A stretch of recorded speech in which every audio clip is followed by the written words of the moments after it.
দেখেন, প্রধানমন্ত্রীর কথা এবং পররাষ্ট্রমন্ত্রীর কথার মধ্যে কিন্তু গ্যাপ আছে। চায়নার কাছে শেখ হাসিনা প্রিয় ছিল, চায়নার কাছে ইউনূস প্রিয় ছিল, চায়নার কাছে তারেক রহমান প্রিয় হবে, এটা অস্বাভাবিক কিছু না। জনাব মাহবুব কামাল, চীনের সঙ্গে কৌশলগত সম্পর্ক গভীর হলে ভারত বিষয়টিকে কিভাবে দেখবে সেটি একটি প্রশ্ন। সেই সঙ্গে যুক্ত করি যে এই যে করিডোর, তিস্তা এবং 2+2 এগুলোকে আসলে বাংলাদেশের জন্য সবচেয়ে বড় সুযোগ নাকি ভূ রাজনৈতিক এক ধরনের চ্যালেঞ্জও তৈরি করছে? প্রথমে একটা বিপদের কথা বলি, সেটা হলো দেখেন, এস্টাবলিশড অথরিটি যেসব বিষয়কে বলে ঠিক ঠিক আছে, সেসব বিষয়কে যদি বেঠিক বলা হয় এটা খুবই বিপজ্জনক। আর একটা হলো সময় ম্যাচুর হওয়ার আগে সত্য বলাটা আগাম সত্য বলাটা একটু বিপজ্জনক। হ্যাঁ, যেমন ধরেন যে গ্যালিলিও 400 বছর আগে সত্য বলতে বলেছে, বিচারের সম্মুখীন হয়েছে। যাই হোক, দেখেন, প্রধানমন্ত্রীর কথা এবং পররাষ্ট্রমন্ত্রীর কথার মধ্যে কিন্তু গ্যাপ আছে। খেয়াল করছেন, প্রধানমন্ত্রী বলেছেন যে চেষ্টা করেছি, আর পররাষ্ট্রমন্ত্রী বলেছেন যে ওনার কথাটা হলো সফল হয়ে গেছেন, সাকসেস। তিনি আরো বলেছেন চীন বাংলাদেশ সম্পর্ক সর্বোচ্চ ধাপে পৌঁছেছে। হ্যাঁ, কিন্তু প্রধানমন্ত্রী বলছেন চেষ্টা করেছে। ওনার স্টেটমেন্টে কিন্তু একটু কনজারভেটিভ, ঠিক আছে, এবং আমি মনে করি এইটাই নর্মাল, এটি সেন্সিবল। মানে পররাষ্ট্রমন্ত্রী এটা হচ্ছে মানে ওভার, ওটা কি বলে, খুব এক্সাইটেড হয়ে গেছেন। যাই হোক, প্রধানমন্ত্রী যে এক্সাইটেড হন নাই, তিনি নর্মাল আছেন, এটা আমার জন্য খুব ভালো কথা। দেখেন, কোনো বিষয়ে কে কি বলবে না বলবে এটা কিন্তু আগাম বলে দেওয়া যায়। যেমন ধরেন বাজেট, না, বাজেট দেওয়ার আগেই কিন্তু আগের দিনে আপনি বলে দিবেন যে সরকারি দল বলবে এইটা গণমুখী বাজেট, এইটা মানুষের কল্যাণ করবে, আর ক্রিটিক যারা তারা বলবে এটা গণবিরোধী বাজেট। এই নানা প্রবলেম দেখে, আর সরকার বলবে এটা আগেই বলে দেবে। বাংলাদেশ এইটাই, মানে কেউ মুখ খুললেই আমরা বলে দিতে পারি, লোকটাকে দেখে বলে দিতে পারি এখন উনি কি বলবেন। ঠিক আছে, আমি একবার লিখছিলাম যে যে কবিতায় হৃদয় বিনা জগৎ এই 3টা শব্দ আছে, বুঝতে হবে এটা রবীন্দ্রনাথের কবিতা। তো এগুলি বোঝা যায় আগে থেকে, এগুলি শোনারও দরকার পড়ে না। দেখেন, প্রধানমন্ত্রী কেন ইন্ডিয়ায় না গিয়ে, এই ইয়েটা কি হওয়া উচিত ছিল, যেহেতু ইন্ডিয়া হচ্ছে আমাদের একেবারেই নেইবারিং এবং ইন্ডিয়ার সাথে অনেক ঝামেলা আছে, ওখান না গিয়ে উনি কেন মালয়েশিয়া এবং চীনে, এটা একটু প্রশ্ন। কারণ কি হতে পারে? একটা হতে পারে যে বর্তমান সরকার পররাষ্ট্রনীতিকে পুনর্গঠন করতে চাচ্ছে, এটা একটা হতে পারে। দ্বিতীয় হইতে পারে যে এই সরকার মানে একক কোনো পরাশক্তি বা আঞ্চলিক শক্তির উপর নির্ভরশীল হতে চাচ্ছে না।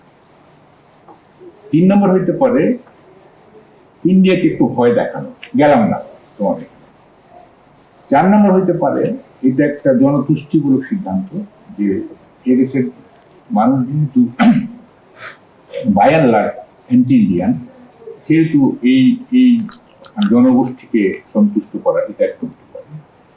আর একটা হইতে পারে সেটা হলো যে কাঁচা টাকা দরকার সরকার, টাকার দরকার ইন দি সেন্স সরকার এখন টাকার ক্রাইসিসে আছে। অলরেডি প্রচুর টাকা, প্রায় 72,000 কোটি টাকা ব্যাংক থেকে লোন নেওয়া হয়েছে, এবং নানা রকম আপনার কি বলে সোশ্যাল সেফটি নেট শুরু করে অনেক প্রোগ্রাম হাতে নিচ্ছে, অনেক টাকার দরকার। এখন থোক টাকা দেওয়ার মতো চায়না, জাপান এই 2টা দেশই থোক টাকা দিতে পারে। হতে পারে যে একটা মানে একটা আর্থিক প্রবাহ আনার জন্য আমি এই কতগুলি প্রবেবল কারণ আমি বলতেছি, হইতে পারে। আপনি কারণগুলো তুলে ধরেছেন জনাব মাহবুব কামাল, কিন্তু আমরা যদি এই সফরের সবচেয়ে বড় অর্থনৈতিক সম্ভাবনা আপনার কাছ থেকে জানতে চাই, আমরা জানবো বিরতির সময় হয়েছে, বিরতি নিয়ে আপনার কাছে ফিরছি। গণতন্ত্রের এই পর্যায়ে একটা বিরতি নিচ্ছে। জনাব মাহবুব কামাল, যে প্রশ্নটি রেখে বিরতিতে গিয়েছিলাম, এই সফরের সবচেয়ে বড় অর্থনৈতিক সম্ভাবনা কি দেখেন? শুনেন, চায়না থেকে কি সম্ভাবনা দেখি এর আগে আমাকে চায়নার রাষ্ট্রীয় চরিত্রটা আমাদের বুঝতে হবে, তা না হলে কিন্তু আমরা সব বুঝতে পারবো না। চায়না দেখেন, চায়না দেশটা শাসন করছে একটা কমিউনিস্ট পার্টি, কিন্তু এখানে কমিউনিজমের কও নাই, ঠিক আছে। এটা একটা ইডিওলজিবিহীন একটা রাষ্ট্র, যে রাষ্ট্র বিজনেস এবং কমার্স ছাড়া কিছু বোঝে না। এবং চায়নার কাছে কিন্তু আমাদের দেশে বা যে কোনো দেশে গণতন্ত্র থাকলো না, এটা মিলিটারি শাসন, না এটা স্বৈর শাসন, না এটা মৌলবাদী শাসন, এটা ম্যাটার করে না। সব ধরনের সরকারের সঙ্গে তারা কাজ করতে রাজি আছে যদি বিষয়টা হয় কমার্স অ্যান্ড ট্রেড। যেমন ধরেন, চায়নার কাছে শেখ হাসিনা প্রিয় ছিল, চায়নার কাছে ইউনুস প্রিয় ছিল, চায়নার কাছে তারেক রহমান প্রিয় হবে, এটা অস্বাভাবিক কিছু না। এবং চায়নার যে ইডিওলজি বলতে কিছু নাই, সেটা আমরা 71-এ সবচেয়ে ভালো বুঝছি। 71-এ পাকিস্তানের মিলিটারি শাসকের পক্ষ নিছে তারা, এবং আমেরিকা পাকিস্তান এই বলয়ের মধ্যে চায়না ঢুকে গেছিল। যাই হোক, China understands nothing except business, ঠিক আছে? তো ফলে ওখান থেকে, এবং যে কারণে China can never B a good friend, কখনোই আপনার ভালো বন্ধু হইতে পারবে না, ঠিক আছে?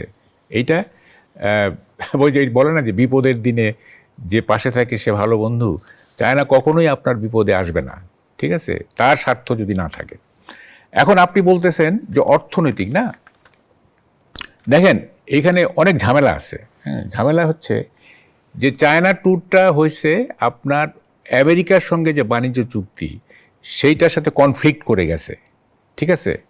আপনি যে চায়নার থেকে জিনিস কিনবেন বা চায়নার সিকিউরিটিকে আপনি প্রাধান্য দিবেন, এটা পারবেন না যদি আপনি মার্কিন চুক্তি দেখেন। ওখানে কিন্তু স্পষ্ট বলা আছে যে কোনোখান থেকে যদি জিনিস কিনতে হয়, কোনো বিজনেস করতে হয়, তাহলে আমেরিকার পারমিশন লাগবে। যদি কনফ্লিক্ট করে তাহলে ভবিষ্যতে যুক্তরাষ্ট্রের প্রতিক্রিয়া কি হতে পারে? বলতেছি, আমাকে আসতে দেন।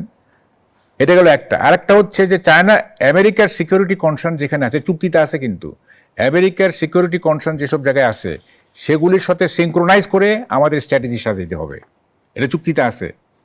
তাইলে সরাসরি কিন্তু এই চুক্তির সাথে কন্ট্রাডিক্ট করে চায়না যাওয়া হয়েছে। আপনি একদিকে জিসময় সই করতে যাচ্ছেন, আকসার সই করতে যাচ্ছেন, আবার আপনি চায়নার সাথে নানা রকম ডিলিংসে যাবেন, এটা তো হয় না। আপনি যে প্রশ্নটা করলেন, মানে আমেরিকার রিয়াকশন কি, এটা আমরা দেখতে পারবো। মানে এমন বা এটা হইতে পারে, আমি যদি পজিটিভলি দেখি যে হয়তো আমেরিকার কাছ থেকে একটা সিগন্যাল নেওয়া হয়েছে যে আচ্ছা ঠিক আছে আমরা যাই, দেখি, হ্যাঁ আপনি কিছু মনে করেন না, এরকম হইতে পারে। যাই হোক, আমরা ঠিক জানি না। তবে একটা জিনিস আমাদের বুঝতে হবে যে চায়না যেহেতু মিলিটারি স্ট্রেংথ আমেরিকার সঙ্গে পারবে না, কখনোই পারবে না, সেহেতু চায়না ইকোনমিক ইম্পেরিয়ালিস্ট হতে চাচ্ছে, অর্থনৈতিক সাম্রাজ্যবাদী। তাদের অর্থনীতিটাকে তারা এমন এক জায়গায় নিয়ে যেতে চাচ্ছে, অলরেডি গেছে, তারা অ্যাচিভ করছে অনেক কিছু, যাতে তারা ওই আমেরিকার যে মিলিটারি ইম্পেরিয়ালিজম তার বিপরীতে ইকোনমিক ইম্পেরিয়ালিজম হিসেবে তারা একটা কি বলে যে একটা দিতে পারে, মানে থ্রেট হইতে পারে আমেরিকার জন্য। ফলে সে তার মতো করে সব কিছু সাজাবে, গেল এক। 2 নম্বর হচ্ছে, দেখেন আমরা কিন্তু কংক্রিট কিছু পাইনি এখনো এই যে এই 2টা ট্রিপে। হ্যাঁ, 2টা ট্রিপে ম্যাক্সিমাম হয়েছে MOU, মেমোরেন্ডাম অফ আন্ডারস্ট্যান্ডিং, সমঝোতা স্বাক্ষর কিন্তু কিছু মিন করে না, ঠিক আছে? কিন্তু এবারে আমরা দেখলাম যে বাংলাদেশ প্রথম কোনো দেশের সাথে পররাষ্ট্র এবং প্রতিরক্ষা খাতে 2+2 কৌশলগত সংলাপ চালুর বিষয়ে একমত হয়েছে। সেই জায়গা থেকে যদি প্রশ্ন রাখি, এটি কি ধরনের প্রভাব ফেলতে পারে ভবিষ্যতে? হ্যাঁ, আমি তো বললাম যে চায়নার সাথে যখন আপনি কোনো বিষয়ে ডিল করতেছেন, এইটার ইফেক্ট হিসাবে আপনার ইন্ডিয়া এটাকে কীভাবে দেখছে, আমেরিকা কীভাবে দেখছে, সেটা আপনাকে you have to take into account. যেমন ধরেন, এই যে তিস্তার ব্যাপারে যে কোনো হয় নাই না, কোনো সলিড কিছু হয় নাই, এইটা কিন্তু সাপে বর হয়েছে আমি মনে করি। তিস্তা যদি চায়নাকে দিয়ে দেওয়া হয়, তাইলে এইটার ইন্ডিয়া থেকে যে ল্যাটারাল প্রেশার আসবে, সেইটাও কিন্তু আমাদের বিবেচনায় নিতে হবে। ইন্ডিয়া তো এখন ইরিটেট করে, তাই না, আমাদের উত্তক্ত করে নানাভাবে, এই বর্ডার কিলিং, ধরেন পুশিন মুক্তমুখ এই সেই। কিন্তু তিস্তা যদি চায়নাকে দিয়ে দেওয়া হয়, তাহলে কিন্তু ইন্ডিয়া কিন্তু ইরিটেশনের উপরে উঠে এক ধরনের অ্যাগ্রেসিভ হয়ে যেতে পারে। হ্যাঁ, ফলে এই জিনিসগুলো তো মাথায় রাখতে হবে, তাই না? আমি জনতুষ্টিমূলক, হ্যাঁ, ইন্ডিয়া গেলাম না, চায়না গেলাম, আমেরিকাকে একটু কেয়ার করলাম না, এগুলি আলটিমেটলি এটা আপনি রেসিস্ট করতে পারবেন কি না, হ্যাঁ, এইটাও কিন্তু একটা বড় ব্যাপার। তো এখন দেখা যাক, আমাদের আসলে টাকা দরকার, বুঝছেন? এই টাকাটা কিভাবে পাওয়া যাবে চায়নার কাছ থেকে, সেইটা বরং সবচেয়ে বেশি গুরুত্বপূর্ণ।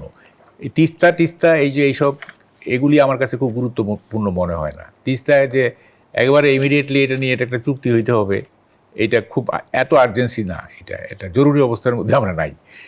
তো আমাদের দরকার হচ্ছে টাকা, এবং আমাদের যে এখনকার যে ইকোনমি, আমাদের ইকোনমি কিন্তু ভালো না। আপনি কি বলে যে ওই যে বললাম না যে স্ট্যাবলিশ অথরিটি যেসব বিষয়কে ঠিক বলে সেগুলিকে বেঠিক বলা খুব বিপজ্জনক। এই জন্য মুখ থেকে কথা বেরই হয় না। আমাদের অর্থনীতি কিন্তু ভালো না ইন দি সেন্স যে ধরেন অনেকগুলি সূচকে, হ্যাঁ, যেমন ধরেন একটি ধরেন যে ইনভেস্টমেন্ট কিন্তু একদম নাই, একেবারেই নাই। কিন্তু আবার ইনভেস্টমেন্ট ছাড়া আপনি তো নতুন কর্মসংস্থান করতে পারবেন না। তারপরে এখনকার যে শিল্প কারখানাগুলো আছে, অনেক আপনার গার্মেন্টস ইন্ডাস্ট্রি কিন্তু বন্ধ হয়ে যাচ্ছে। অনেক ইন্ডাস্ট্রি গার্মেন্টস না, অন্যান্য মোর দ্যান 500 ইন্ডাস্ট্রি আপনার রেডি হয়ে বসে আছে, গ্যাস পাচ্ছে না, এবং তাদেরকে ঋণের টাকা শোধ করতে হচ্ছে। আমাদের ইনফ্লেশন রেট আপনার ডাবল ডিজিটের কাছাকাছি, যদিও আমি বললাম তো এই বাজেটটা হাইলি অ্যাম্বিশাস, বলা হচ্ছে যে 7.5% নিয়ে আসবে ইনফ্লেশন। কী হবে না হবে এটা এটা কোয়েশ্চেনেবল এগুলি আর কি। তারপরে ধরেন যে জিডিপি কত, তারপরে কি বলে যে সবচেয়ে বড় যে ব্যাপার সেটা হচ্ছে যে একটা আছে না যে কর্মচাঞ্চল্য, একটা ইকোনমিক অ্যাক্টিভিটি একটা আছে না, সেটা এক ধরনের স্থবিরতায় আছি। এবং এই স্থবিরতার মধ্যে আমরা এমন কতগুলি গতিশীল প্রোগ্রাম নিছি, ডাইনামিক প্রোগ্রাম নিছি, সেইটা আমাদের যে স্থবির যে অর্থনীতি এটার সঙ্গে কিন্তু যায় না, হ্যাঁ, যায় না। এবং কতগুলো তো আবার নতুন জিনিস বেরোচ্ছে, যেমন ধরেন যে সরকারি কর্মচারীদের যদি বেতন বাড়িয়ে দেওয়া হয়, এটাও তো চলতেছে, তাইলে এটা আরেক ধরনের ইকোনমিক প্রেশার পড়বে।